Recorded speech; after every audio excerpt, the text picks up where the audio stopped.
We live, baby. OpinionHated podcast. Peace. Once again, man, back at it, working hard as we always work, man, trying to bring y'all them exclusives. Today's a very special moment, man. I get to sit down with two brothers that I can genuinely say I'm a fan of, you know what I'm saying? Like, I purchased the debut album 2 times, you know what I mean? Because the first one I got beat for. Y'all know how that shit go back in the 90s. Niggas beat you for shit. That's why I like the MP3s. Nigga can't beat you for your goddamn streams. You know what I mean? Can't do nothing with that, right? But we in here today, man. We sitting in here with Lansky and Joe Mafia. Peace. What's up, 757 the world? It's crazy, man, because like I've been wanting to do this. When I first started this podcast, and I started out doing interviews. It really wasn't supposed to be an interview show, you know what I'm saying? Right. It was supposed to be, it's titled OpinionHated Podcast, you know what I'm saying? It was really like a hip-hop debate show, right? That's what it was supposed to be. Right. But what happened was, me being like the type of person that everybody out here know me as, everybody kind of was like, yo, I'll be on the show. So I was like, you know what? I started to watch all these young guys out here moving and shaking. The town, I don't know if y'all see it, but it's a lot of unity going on.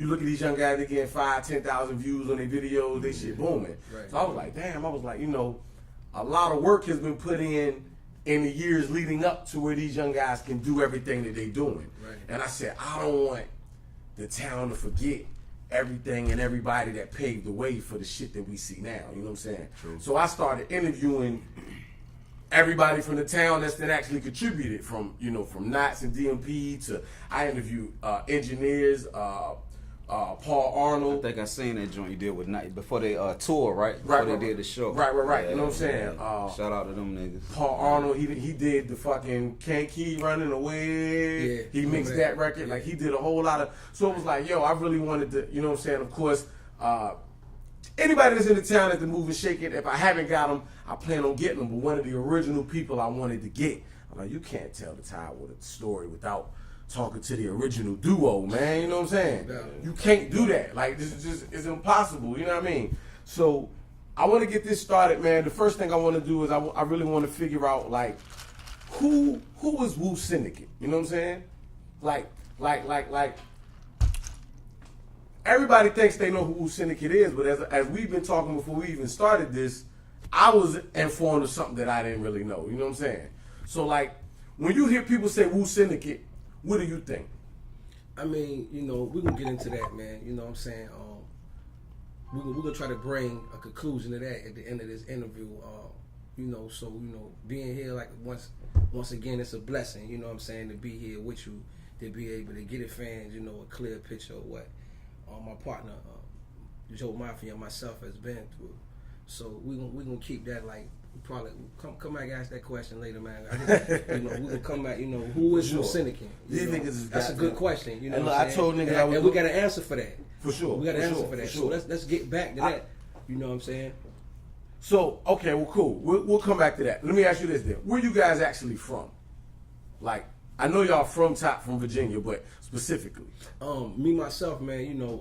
I'm from Portsmouth, man. Okay. I'm from Portsmouth, Virginia. I'm originally from New York, but Suffolk, Virginia, man. Okay. Yeah. So you went to school down here? I was born in New York, but okay. I went to school down here and all that, man. Okay. Yeah, so. How did y'all actually, were y'all rapping before y'all met each other? Well, basically, the situation with me and my partner Joe Mafia, it started whereas, and I come up, I'm from Portsmouth. Okay. So Any specific part? I'm from Swanson Home. Okay. But I got staying all through Portsmouth. I can move anywhere in Portsmouth. Right. And coming up in Portsmouth, single parent mom. My father wasn't there. I went through the struggle that a lot of kids go through in that situation, coming up in the hood, and the streets became my story. Mm-hmm. That's why that's why I originated from. Being in the streets, hustling. The typical things a young kid would do with a single parent, and I found my way in the hustle game, and high school wasn't an option. Where I dropped out of school, hooked up with a couple of cats that called names. My man Tina Bob, Big Mike, Kurt, Eric Holly, Lil Man Bradshaw, you know, and you had different cliques. You had Swanson Home clique, you had Southside clique. Shout out to my man Skeet, Big Stuff, Shane, Kojak. Skeet, I can tell these some throwback names. Yeah, you know, so you got niggas running through the town on a hustle level, you know, dudes. Right.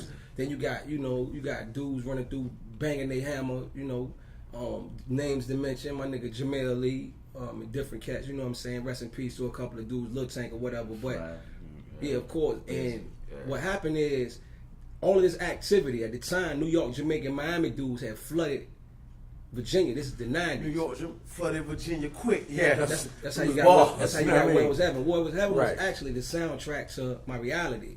Okay. And you know, growing up around all of these things at the time, at some point it was a voice needed. It was a voice needed to tell this story. Right. Because you had your Mobb Deeps, you had your Cool G Raps. Right. You had all of these cats from all the other states telling the street perspective from their way of seeing things. So, you know, my objective was, okay, I'm a part of this movement. I was one of the youngest cats from my clique, from my 6-man clique. Right. And everybody rap? No, I was the only one that was intrigued with playing with wordplay, and I was very in tune with a message at that time. You know, music is a little different now. Right. At that time, it was about a message. So, you know, through embracing that, it was a lot of silent investors, you know what I'm saying, that wanted to deal with what I was doing. Okay.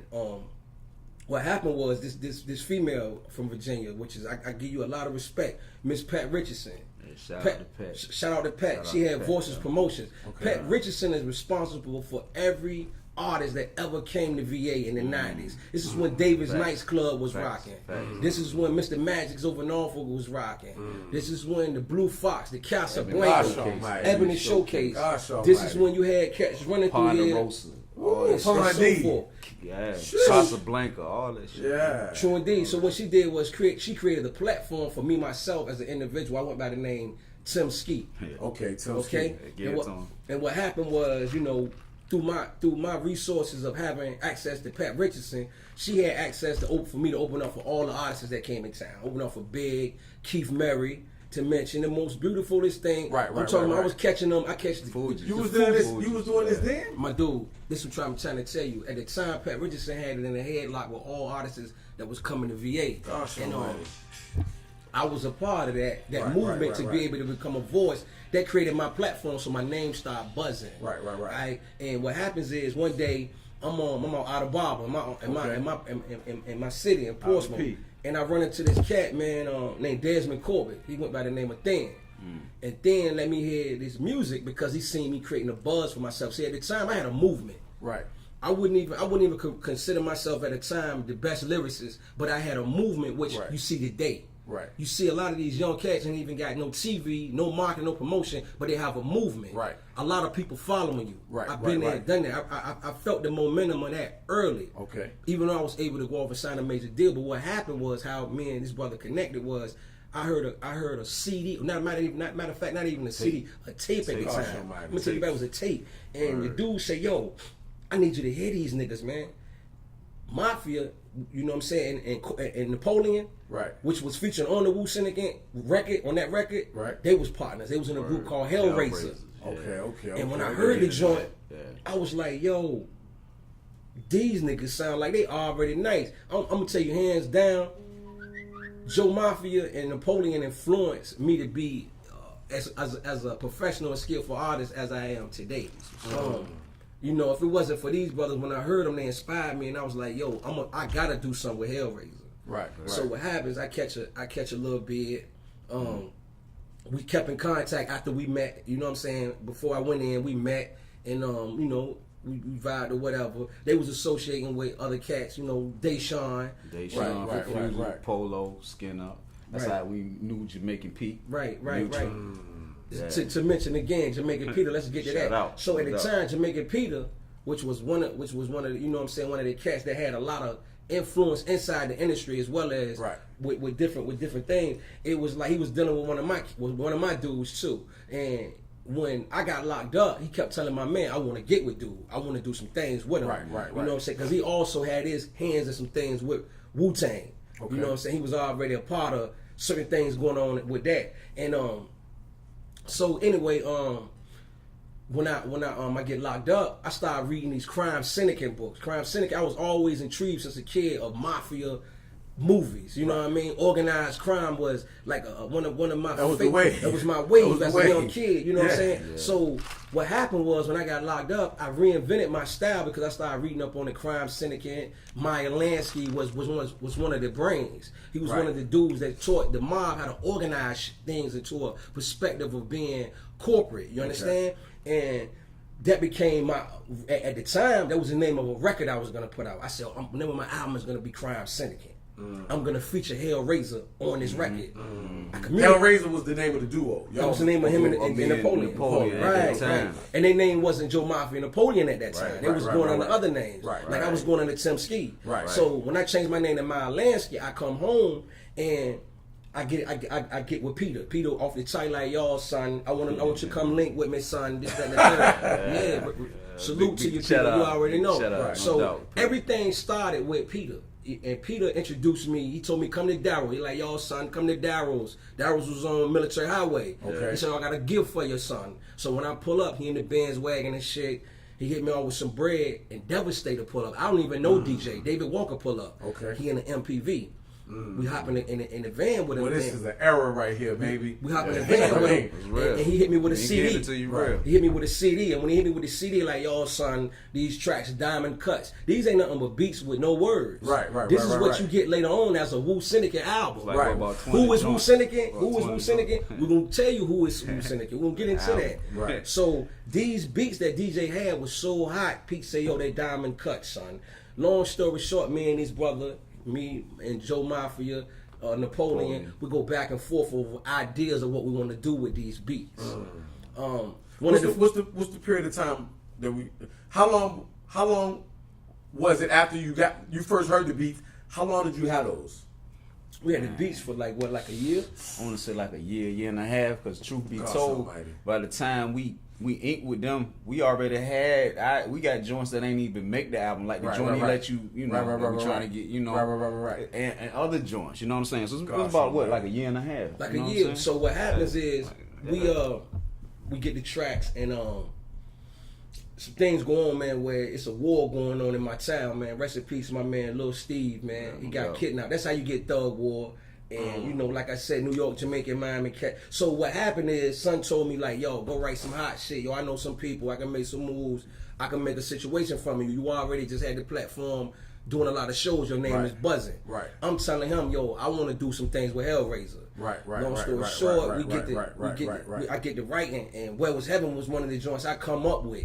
Boom, I come up with Thug War. And, you know, dealing with my brothers, I said, look, I need y'all on these joints. We're going to do this. Crime Syndicate, this, that, and the third. Well, Crime Syndicate kept bringing so long that when Peter and his man Apache, they get into some legal situations. Some other shit. Right? So now he can't be around. But at the same time, while he can't be around, some other individuals that's also, you know my people, Peter, they was kind of like in the same, it was the same circle. And two of these dudes, one of them name was Papa Ron, and one of them name was Daddy-O.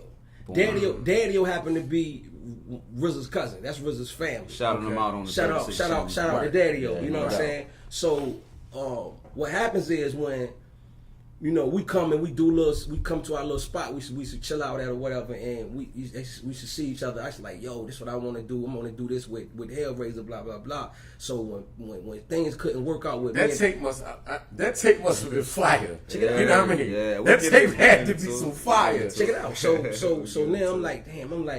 You know, I can't make the moves I want to make because now my nigga Peter, he tied up in a situation. He's like, yo, son, you know, every time Daddy-O and Papa Ron see me, Daddy-O like, yo, I want to fuck with you. And I'm like, I want to fuck with my niggas too, Corey and Joe, that Hellraiser. And featuring them on Crime Syndicate, which was my album. So the name kept buzzing, Crime Syndicate. We done recorded the song, Where Was Heaven been done, a couple of other joints. And what happened is, he said, yo, son, go ahead, fuck with Born Them. Fuck with Born Them, son. He was like, right now I'm too hot. I can't fuck with you right now. He couldn't put his hands He was on like, but yo, y'all do the thing. He said, because you're already a star. I had been in New York with Peter, met DJ Clark Kent, Ed Lover, Little Sean. Rab. Dude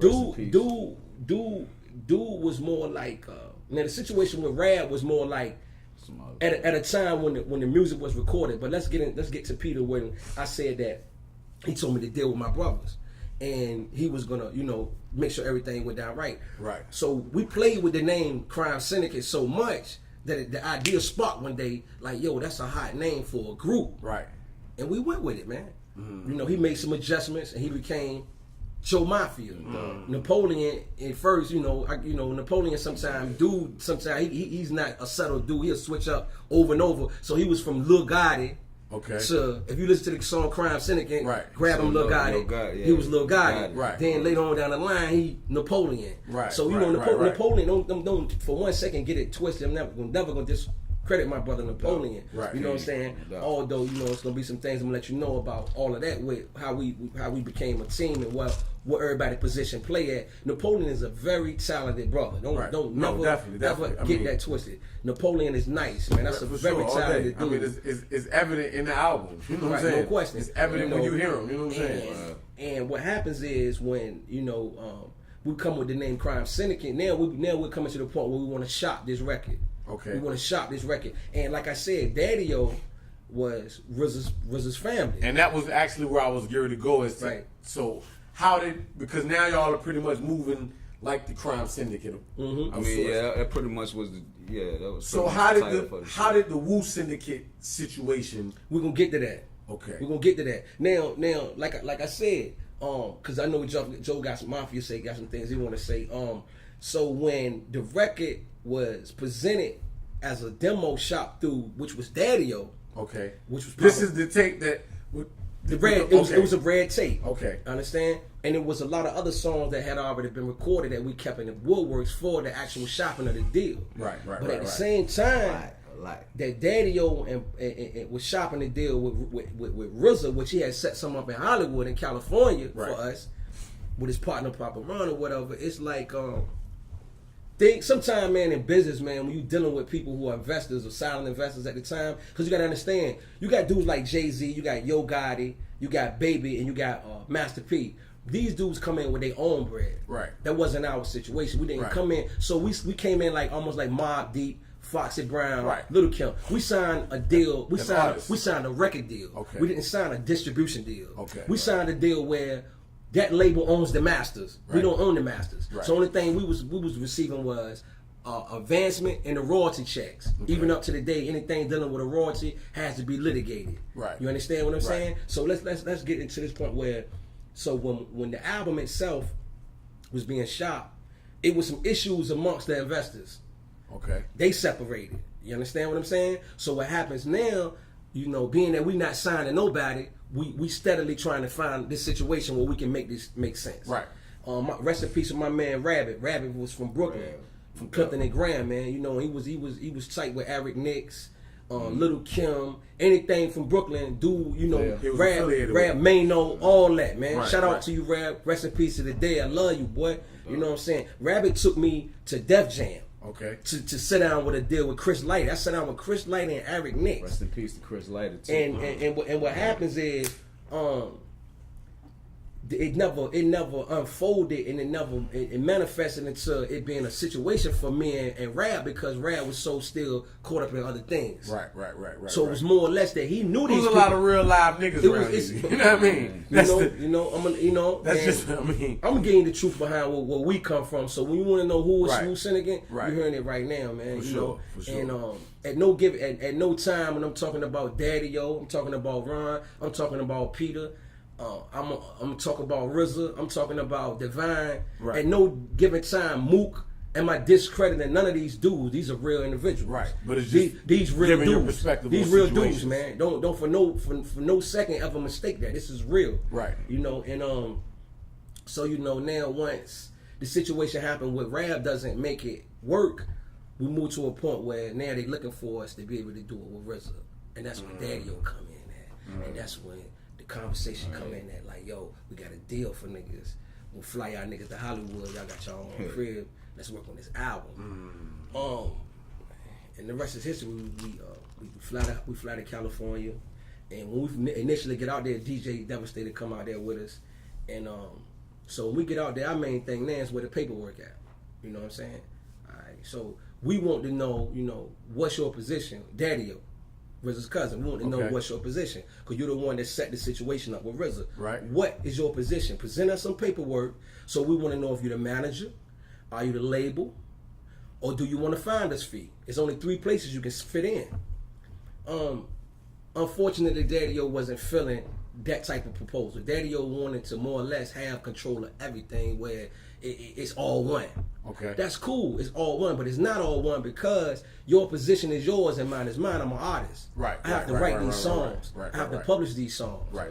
I have to do artist things. You have to do either manager things, label things, or finder's fee things. You understand what I'm saying? All right, so what happens is, Devastator, myself, and Mafia, we huddle up, and we like, yo, we not trying to go in the studio and record that one song until we understand what's the budget, what's the proposal, what's the whole engagement with this deal. You understand? We not here to ask for everything, but we asking for what we entitled to. At least Daddy-O give us an opportunity to decide what we want to do with you, with your position. Give us some type of proposal. No proposal was never given to us. This is the story behind who was Wu Syndicate. So being that the contract never revealed itself, we knew this for a fact when we was in Cali. Don't nobody own this record. We're gonna do this record because now Priority had already distributed the Swarm. I'm on the Swarm with my solo song Where Was Heaven. Swarm went gold. I got a gold plaque for that. Being an arm on, because What Was Heaven was on the Swarm. Being an arm on a body.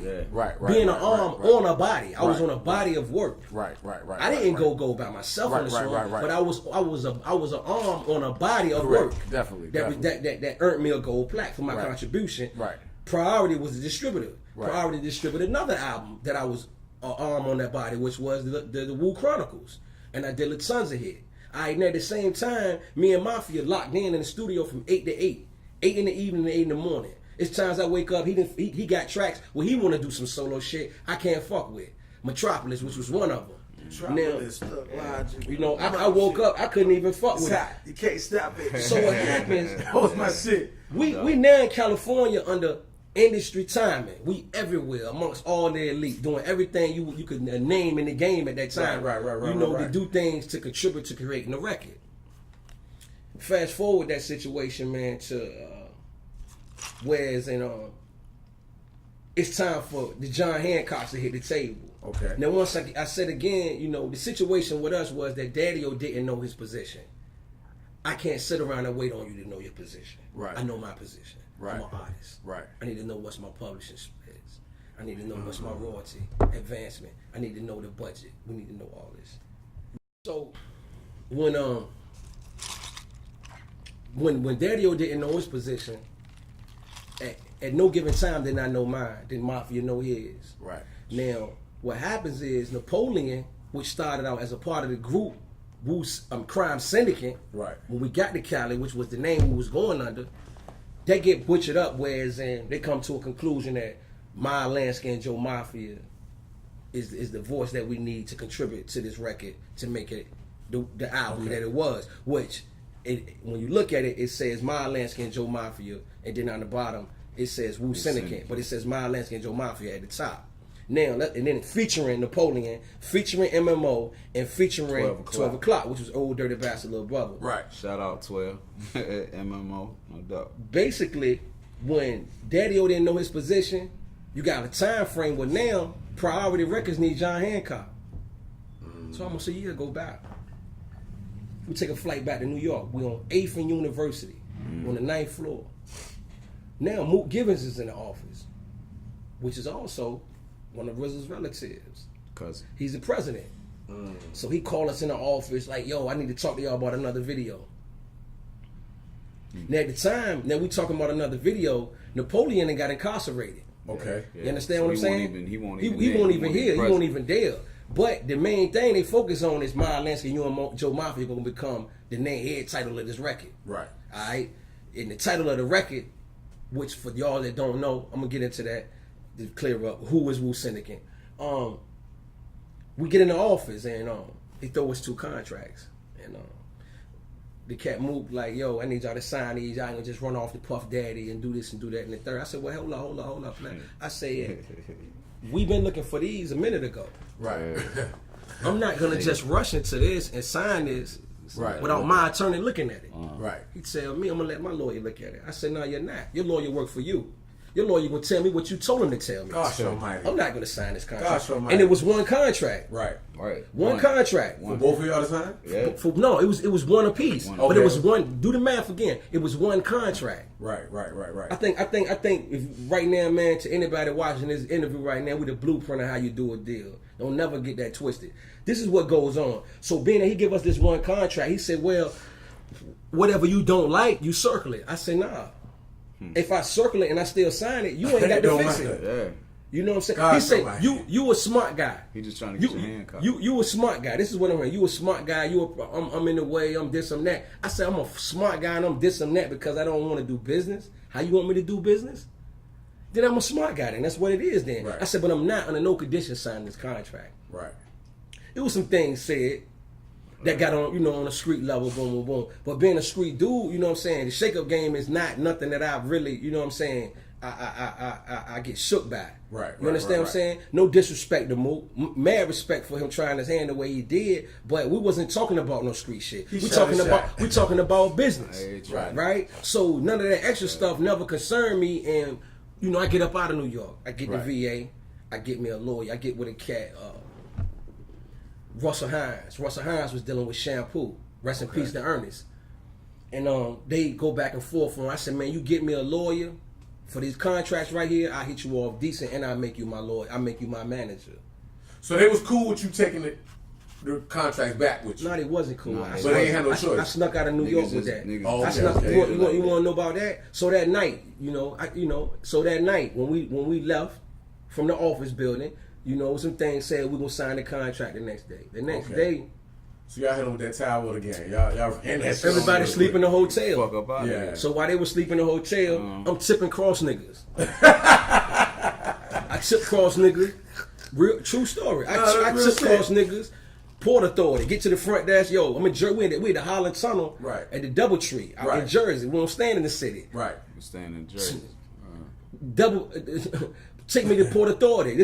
Boom. Right. When I get to Port Authority, them niggas got a whim when the sun come up, because it's early in the morning, that I'm gone. No, they come through the joint. Why you there? I get out on, I'm getting my food at the joint, at the little stand. Right. I look up, I see 50 niggas come through the door. Gosh, that's one thing you need to know about the Klan. Nobody ever beef with the Klan. It's too many dudes. That's a beef you don't want. Right. You know what I mean? Right. But at the same time, it wasn't about me beefing. It was about me standing up for what I felt like was right for my position. You know what I'm saying? You know what I mean? But so you was with them? Yeah, no doubt. So y'all had already conversed like, look, check it out. So once we get out of VA, once we get out of New York, we back in VA. We get a lawyer. This the crazy part about it. Our lawyer name was Martin Sifflin. Okay. Martin Sifflin looks like an old ass Jerry Springer. Right. He did John Travolta contract. When John Travolta not John Travolta, when Martin Sifflin seen this contract and he seen that we didn't see it and understanding what we was dealing with, he said, yo, you a smart guy, man, that you didn't sign this. He said, because this contract is a piece of shit. Gosh, check it out now. And the name of that lawyer was called Melderbaum. Guess what Martin told us?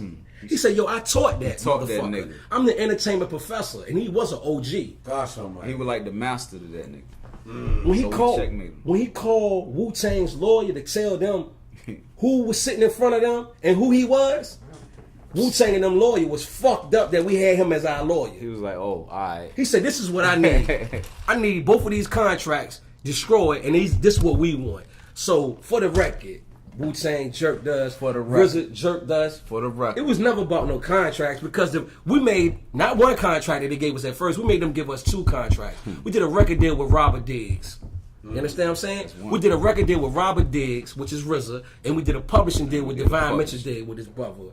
How much we got and all that, that's nobody business. Right. You know what I'm saying? Right. But you clear it up that there was no jerk. It was never about that. I Right. salute RZA because if it wasn't for RZA, there wouldn't be a Miles Lansky and Joe Mafia. Right. You understand what I'm saying? Right. So at the end of the day, also when you deal with that record, you got at the top of a record like Jay-Z, his album.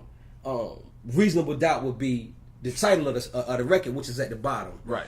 Jay-Z, which is the name of the artist, is at the top. Right. When you're dealing with a Little Kim album, which is the name of the album, or the name of the artist is at the top. Always the artist or the group is at the top.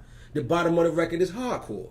Mobb Deep, the top of the record says Infamous Mob. The bottom of the record is Shook Ones.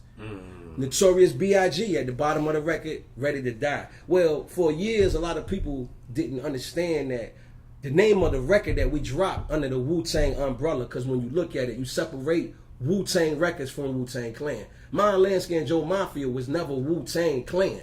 Wu-Tang Clan is 9 members from Staten Island, from Shaolin. We're from Virginia. The only thing made us Wu-Tang was signing to Wu-Tang Records. Right. We signed to RZA's personal record company, which was Wu-Tang Records, and his other group was Killer Army. You understand what I'm saying? So you was misinterpreted the whole time and calling us a name that didn't even fit the bill. Our names is My Lansky and Joe Mafia, which you see at the top of the record. Right. The name of the record, which is at the bottom, the name of the album was called Wu Syndicate. So as of today and any time from now on, you need to address me and my partner as My Lansky and Joe Mafia. You understand what I'm saying? That's the name. That's our name. You understand what I'm saying? That's the name of us as a group. Y'all got that a lot though, right? Yeah. Was it frustrating? You know. Nah, it at some point it was kind of like it was an honor, because you got to understand, to be under that umbrella, man. Them 9 members right there, them dudes did some great things in the game. To this day, still doing it. Yeah. And I salute all of them brothers. You understand what I'm saying? Man, they set it off, man. So, like I said, I'm not here with this interview to discredit nothing dealing with Wu-Tang. Right. Wu-Tang Clan ain't nothing to fuck with. You understand what I'm saying? But we just happened to be a part of a situation where we was able to sign to RZA. Robert Diggs' personal record company. Right. You know what I'm saying? And that's just a chapter in our archive, man. So throughout that process, right? Because one thing about Wu-Tang, and this is from the outside, one thing about them and the affiliates, it feels like it's a family, right? Right. So throughout that time, like, did you build any connections with anybody that were like real strong connections that carried over? Outside of just the, you know what I'm saying? I let Mark answer that. I mean, as far as just business wise, like every situation had to make sense, because with us doing what we did, to actually take a stand against the powers that be, just trying to conduct business, it ain't really necessarily put us in a bad space, but it set back opportunities, whereas they had to take time out to reach back out. The brothers, you know what I'm saying? But it ain't no love lost. You understand what I'm saying? Like, to this day, we can get them on the phone and we could talk about something, but you not gonna see it unless it makes sense. You understand what I'm saying? But ain't no love lost, man. Like Ray, all these people is still active. It ain't just like I hit him and his somebody being invasive and his bad blood and none of that shit. Nah, ain't no but love for the clan, man. No doubt, man. Ain't no but me. Even like with the situation when we signed our deal with Wu-Tang Records, for the record, you know what I'm saying, Napoleon never signed a deal with Wu-Tang. Okay. You know what I'm saying? The only person that got a contract was myself and Joe. You know what I'm saying? Okay. We signed directly to RZA. Okay. Napoleon doesn't have a contract with Wu-Tang. Right. You know what I'm saying? That's that situation with that though. Napoleon just was featured on the record. It's like coming to the trials, but you don't make the team. You know what I'm saying? That's just the raw and uncut truth. I ain't gonna add nothing to it. I ain't gonna take nothing away from that though. You know what I'm saying? Did y'all feel it? Like you said, he was incarcerated at the time, but they had already kind of made the decision of who they wanted to deal with. Right.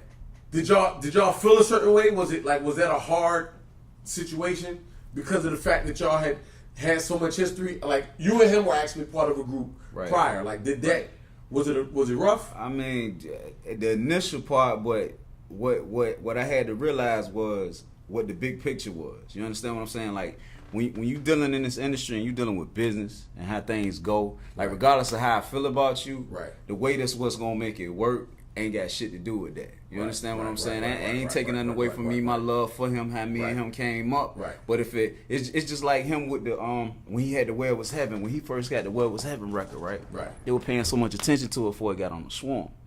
He come in, he telling niggas, he like, yo, niggas talking about a placement, this and that, I was happy than a motherfucker when you bought that joint up. You know what I'm saying? When you was like, he was like, yeah, I said, they want that. That's what's up. Because at that time, it was like all us was in boot camp. Right. So y'all just trying to get it. Yeah, that's just like with Daddy or with Papa Ron. Or with Mook. It was never under, no time that it was like as my friend. My friend is my friend. Papa Ron is from here. Guaranteed. Yeah. Oh yeah. Guaranteed. Yeah. Guaranteed. Listen. Yeah. Guaranteed. Listen. Guaranteed. But at no given time was it about you being my friend. We're talking about business, man. Right. Never person. So I can't allow myself to delay my progress with business because you don't know what you want to do. Right. You understand what I'm saying? Daddy, Mook, Pop, all them, they real dudes, man. Like I said, major respect to all three of them, man. But I'm talking about business. At the time, Daddy-O put himself in a position where all he had to do was come up with an offer. All you had to do was cook a piece of paperwork up saying, yo, this is my offer to you and Joe Mafia. Right. To do this deal. And out of respect that, we come through this struggle together, we could do that. You know what I'm saying? But you're not going to make me acknowledge your position at all and just want to be a part of everything or control. Right. That's not going to happen. Right. And unfortunately, that's why when that one contract that Mook put together, it's almost like he put the contract together to benefit Daddy-O and Papa Ron. Mm-hmm. So when our lawyer Martin Stiflin seen it, he said, who is Slot Time? Are y'all signing them? We said no. Yeah. So they threw them out the contract. And then the contract we did to do the deal with Wu-Tang Records was between Lansky and Joe Mafia and RZA and his brother. And that's how that went. There was no middle label that connected us to the label. So our deal went down just like we wanted it to go down. It wasn't about the deal. Right. Or how we felt What about pushed us away from the game was the disrespect that our management kept receiving. Now this is the thing. You have Daddy-O and you have RZA, you have Mook Givens, which is RZA family, trying to negotiate business in between a group. So they're running management. You got one running management, Daddy-O was running whatever he was running. He was the one that made the engagement to bring the music to RZA. Okay. But you got Mook being the president of the company. Right. So what happens is of Slot Time. No, the president of Wu-Tang Records. Okay. Slot Time was Daddy-O and Papa Ron. Okay. So what I'm saying is it's a conflict of interest for me to be the president being the spokesman for RZA. And the management being the spokesman for RZA, y'all family. Right. I need a neutral person that's not gonna show no type of favoritism with the business that we're gonna encounter, so I can make sure it goes down properly. It's a standoff where if it's business, it's business. Okay. It's not you're my family. I'm just gonna do this how you're gonna do it. So when that never happened, when our itinerary, we pulled off the Hard Knock Life tour. We was on that tour. When the itineraries fall in our dates. Yeah. You continue when to send our itineraries for some strange reason. They keep ending up in the hands of either Daddy or Mook and all of that. Why are you doing that when I just sat down and my lawyer showed y'all that we doing it on our own and we got our own staff. Our own management. So when you keep playing games like that, we back up. And when we backed up, we walked away. We didn't get booed off the game. We didn't get disliked. We didn't not. We walked away because it's the same thing you ask for sometimes. When you get it, it's a lot that come with it, man. So you know what I'm saying? What was happening was y'all had your own management outside of them. Guaranteed. But everything official was still being sent through them. And you couldn't find a way for it. You couldn't get them out the picture because you said it's a conflict. It's a part of the label itself. Right. You know what I'm saying? What it was, I think for real, the brothers, it was an experience for them to see that, okay, damn, some niggas I'm associated with, this shit working. Right. But what's happening and you're forgetting is, although we're friends, now you got to think like a businessman. Right. So you understand what I'm saying? So now it's no longer personal. You got to say, I got to create a business way to approach this that is business for us, versus it being just personal. Because at the end of the day, personally, how you feel about it ain't got nothing to do with business. Right. And you understand? And with the vision being seen, sometimes you can start out with seeing something a certain way, but the way it might pan out that's gonna really work for you might not be nothing like that, man. And you either gonna go with it or you gonna go against it. It's either one of the two. It was never personal. It was never personal. You understand what I'm saying? It was business. You know. And is that feeling reciprocated? Like, do they feel the same way? I mean, me and Bourne talk. Me and Papa Ron talk. Me and Mook talk. And of course, these are the words I heard from all of my brothers. You know, if they would have knew what they knew now back then, it wouldn't have went. It wouldn't have went like that. Because at the time, like they you said, they respect. Yeah, you know, it was like a sacrifice. We walked away from the game just to have a peace of mind. Like that. The art of it, the music we bring to the day, man. Like I said, we got a new album, man, going to come out called Illustrious. Illustrious, yo. And you know, we doing it on our own now. We're not really dealing with no labels. Like I said, when you address us, when you look for us, look for my Lansky and Joe Mafia. You don't have to look for Wu-Tang because Wu-Tang is Wu-Tang. We my Lansky and Joe Mafia. So you look for my Lansky and Joe Mafia. You understand what I'm saying? Only thing you can say is my Lansky and Joe Mafia was signed to Wu-Tang Records. That's what you can say. You know what I'm saying? We was signed to a record company that RZA started. You understand what I'm saying? But we're not here to duplicate or try to be none of them dudes, man. You understand what I'm saying? Them man's hold their own weight. I salute all 9 of them. Rest in peace to my man, Old Dirty. You know what I mean? Real talk, though. Man. You know? Dirty was epic, man. Dirty ran around this town, man. Y'all the ones had Dirty running around here. I got dirty stories. That was Dirty right hand man. Listen, when we stayed in Hollywood, we stayed in the same condominiums with Richard Rich from Def Jam, Tamar Braxton, and Dirty. RZA. Come on, man. You know, we was right there, man. You know, in the midst of all that. But we here today to reinvent everything we come from, man. With I wouldn't change it, man. I wouldn't change none of this shit, man. We looking for the Wu Syndicate album anniversary tour. You know what I'm saying? We looking for the new album itself, Illustrious. And we plugging new dates. We getting dates for the tour to kick off at the top of the next year, top of 18. So look, you had a couple issues, and we talked about them off camera before we started, just in regards to like how your vocal arrangement was coming and the struggles. Like, I know you. How you looking? Right. Who, me? No, yeah. Right. Gucci. Okay. Go ahead, y'all handle that. I know you had some issues in regards to like some hoarseness as far as like the sound of your voice was different. Like, what was with that? This is what happens, man.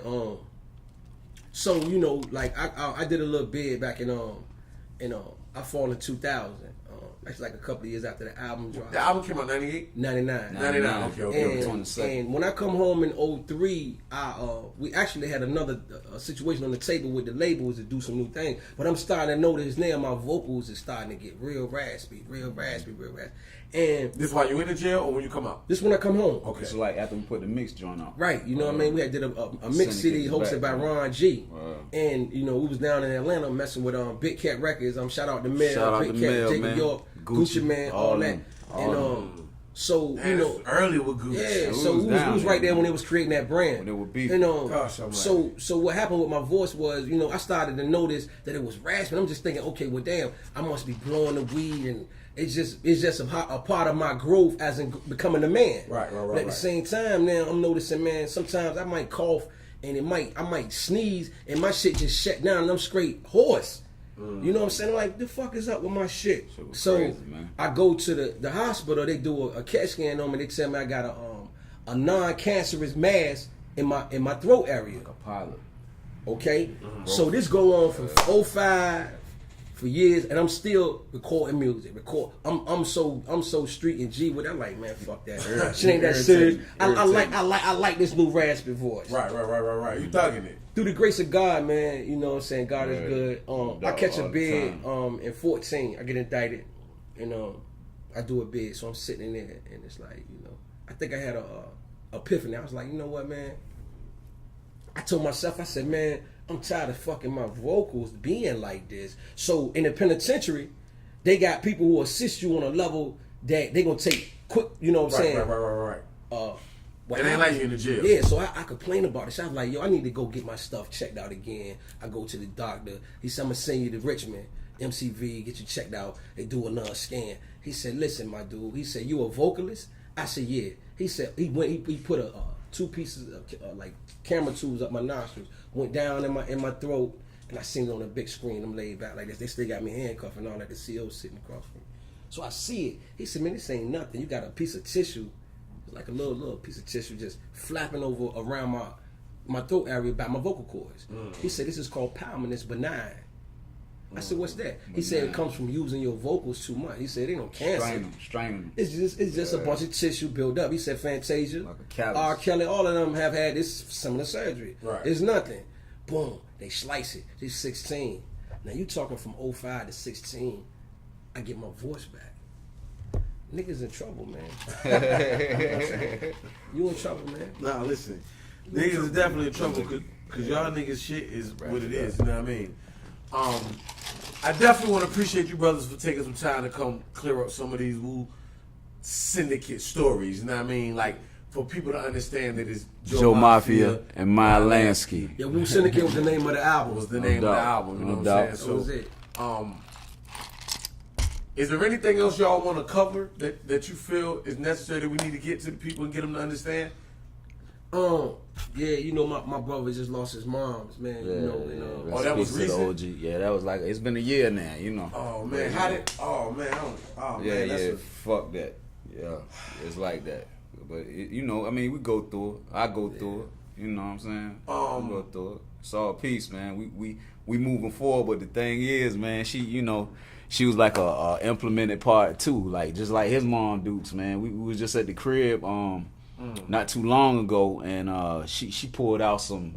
We ain't even know. I ain't know at least, yo. She had the magazines from the Right On joint. Yeah, right. She had she got the joints like that we first did. You know what I'm saying? And to see them and hold them in our hands. Right On magazine. Right On magazine. Yeah, she still got it. It's in perfect talking condition. about perfect condition. Wait a minute. Y'all was in Right On magazine? My nigga, look, real rap. I'm gonna pull a photo. We was in Right On, Word Up. We was in all that. You understand? Because you got to think when we hit right before CDs took over. Right. So we was one of the few groups that had tapes, vinyls. I bought the tape. No, listen, we had tapes, vinyls, and CDs.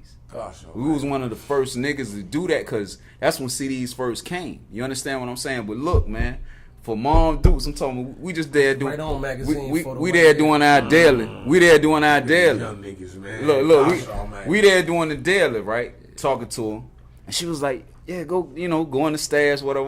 And then we pull it out. I'm looking at the book. It's so crazy because I remember the first day when we seen the shit. Me and him was out on some humbug shit we be on. You know what I'm saying? Street shit. At the time, right around the time we was trying to get shit right with the contracts. Right. And we ended up being in the store, making a little run, you know what I'm saying? And we grabbed the joint, seen the shit, was like, oh shit, a joint, a bird. Not gonna say a name. Shout out though. She grabbed the book and was like, yo, look, y'all in the book. And we look at this shit. I'm talking when we in the aisle looking at the joint like, yo, this shit, you know what I'm saying? Yeah, I said word because I remember when we took them photos. Yeah. So we bugging, we like, that's when shit got real though. Right. You understand what I'm saying? I'm like, You know how I do, man. you know, like, but you talking to two dudes, man, that walked away from the game, like with that never excited us. Just left it, bro. Just left it. The fame part of it. You gotta I shout out these new generation rappers because a lot of them, man, is They got enough power to control their own destiny, man. At one time, It's a beautiful time, we needed, my nigga. We needed. Dudes got movements right now. If we had that shit then, you ain't even gotta have. Let me tell you something about. Let me tell you something about my Lansky and Joe Mafia, my dude.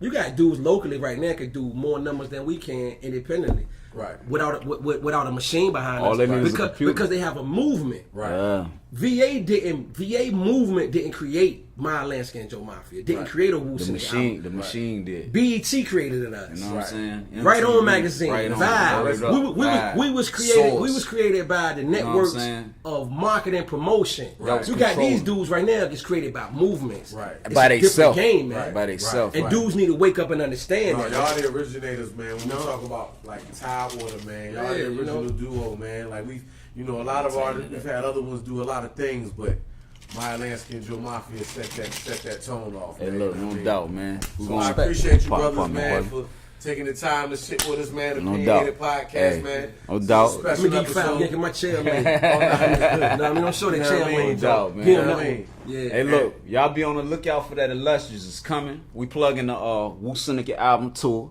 Y'all be on the lookout for that. Dates soon to be announced. Y'all check Twitters and feeds and all that type shit. And thank you for handling this, man. You know what I'm saying? You know. I'm gonna send some joints over because I want to feature, man. I want to That's what's up.